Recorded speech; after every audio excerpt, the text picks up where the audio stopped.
ये खबर SGT university द्वारा प्रस्तुत की गई है।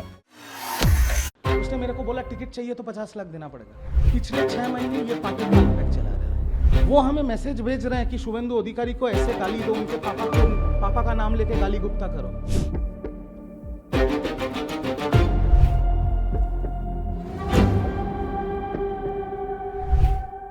पहला एक सीधा जवाब देता हूं कि ये जो वोट हुआ है, ये बंगाल की जनता ने तृणमूल के विरोध में वोट दिया है।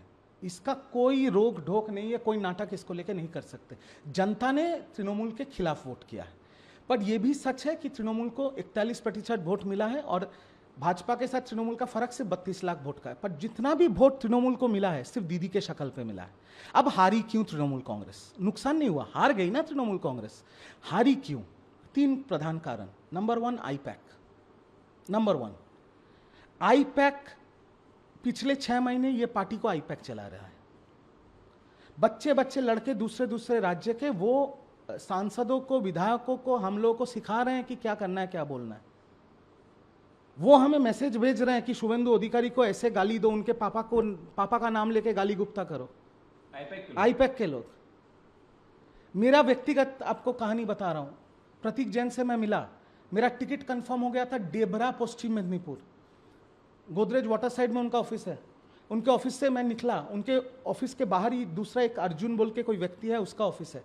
वो शायद मेरे पे डिफेमेशन केस भी कर सकता है क्योंकि कोई प्रमाण नहीं है। उसने मेरे को बोला टिकट चाहिए तो 50 लाख देना पड़ेगा। मैंने पार्टी को भी नहीं बोला, डर के वजह से, क्योंकि इतने आईपैक ही तो चला रहा है सब, किसको बोलूं? क्योंकि तब एक लड़का जो पढ़ा लिखा लड़का है, जो विदेश से डिग्री करके आया है, जो कोई राजनीतिक परिवार का लड़का नहीं है। मेरे माँ बाप तो कोई पॉलिटिशियन नहीं, एमपी एमएलए नहीं है कि हमको ऐसे ही मिल जाएगा विरासत में टिकट।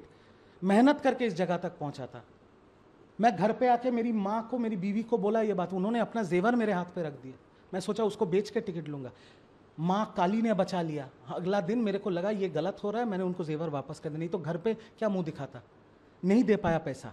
मेरे को प्रतीक जैन जी ने फिर बुलाया, बोल के, प्रतीक जैन ने कभी पैसा नहीं मांगा, झूठ नहीं बोलूंगा।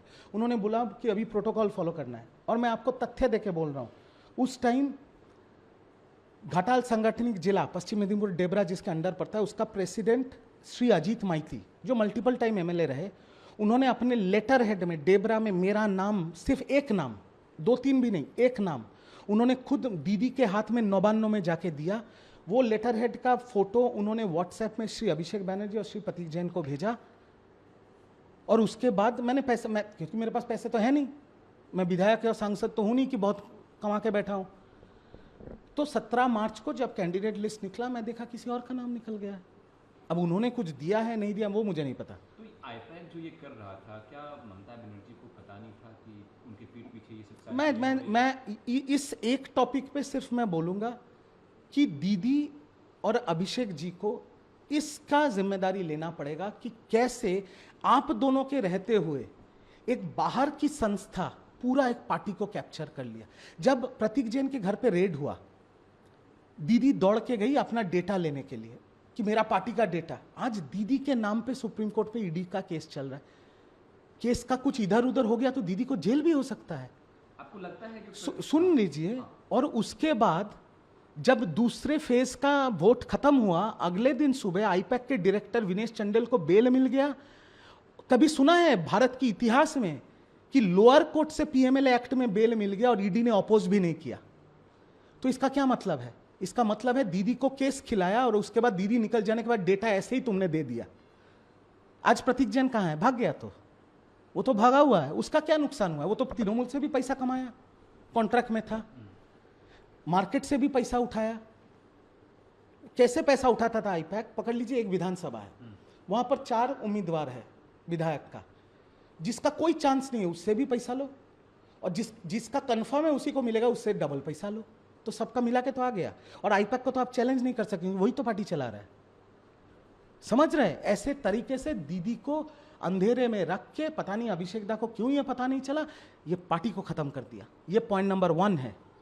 यह है पॉइंट नंबर 1। और दूसरा चीज मैं एएनआई को बोलूंगा, आप लोग पत्रकार हैं, आईपैक के जो लड़के जो आईपैक में नौकरी करते थे और एक एक जिला के प्रभारी थे, उनका आप इंटरव्यू लीजिए। वो लोग मेरे को फोन करके बोल रहे हैं ईडी रेड के बाद दादा एक एक विधानसभा में हमने आईपैक के प्रतीक जैन या ऐसे जो लोग थे उनको हमने रिपोर्ट दिया ये विधानसभा में 10,000 माइनस है, पर वही रिपोर्ट जब अभिषेक बनर्जी और तृणमूल कांग्रेस को दिया जा रहा है उसमें प्लस 20,000 करके दिया जा रहा है। ऐसे पार्टी को सैबोटाज किया आईपैक, इस तरह से इस पार्टी को सैबोटाज किया आईपैक। बट इसका जिम्मेदारी पार्टी के दीदी और अभिषेक दा को लेना पड़ेगा, क्योंकि उनको तो पकड़ लेना चाहिए था ये चीज। ये पहला कारण। दूसरा कारण ये पार्टी क्यों खत्म हो गई है, क्योंकि ना दीदी, ना अभिषेक दा, ना सीनियर एमपी कल्याण बनर्जी या शोभनदेव चट्टोपाध्याय जो आज हमारे नेता प्रतिपक्ष है, इन लोगों ने कोई करप्शन नहीं किया। मैं ओपनली बोल रहा हूं, दीदी के ऊपर कोई उंगली नहीं उठा सकता। आज तो मैं पार्टी में भी नहीं हूं, मैं तो बोल सकता हूं, नहीं बोल सकता। अगर मैं दीदी के खिलाफ ये बोला कि उनके साथ करप्शन का रिश्ता है तो मुझे भगवान पाप देगा, वो मैं नहीं बोल सकता। पर जो lower level cadres of Trinamool Congress, like councillor, panchayat के जो प्रधान है, पंचायत समिति के जो मेंबर है, जिला परिषद के जो मेंबर है, ब्लॉक सभापति जो है, ये लोग इतना लोगों पे अत्याचार करके पैसा उठाया है ना, लोग गुस्से में उनके खिलाफ वोट दिया है, तृणमूल के खिलाफ वोट दिया। और तीसरा सबसे बड़ा कारण, महिला का असम्मान। हम लोग सोचते थे पूरे बंगाल में जितनी महिलाएं हैं वो आंख बंद करके दीदी को वोट देंगे, और दीदी को उनका वोट मिला ही है।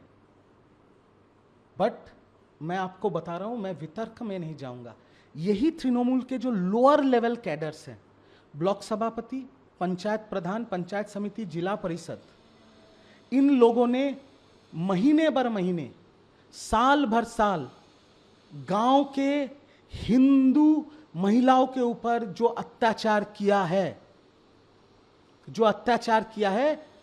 1500 से आप एक महिला का सम्मान नहीं खरीद सकते, नहीं खरीद सकते 1500 रुपए से।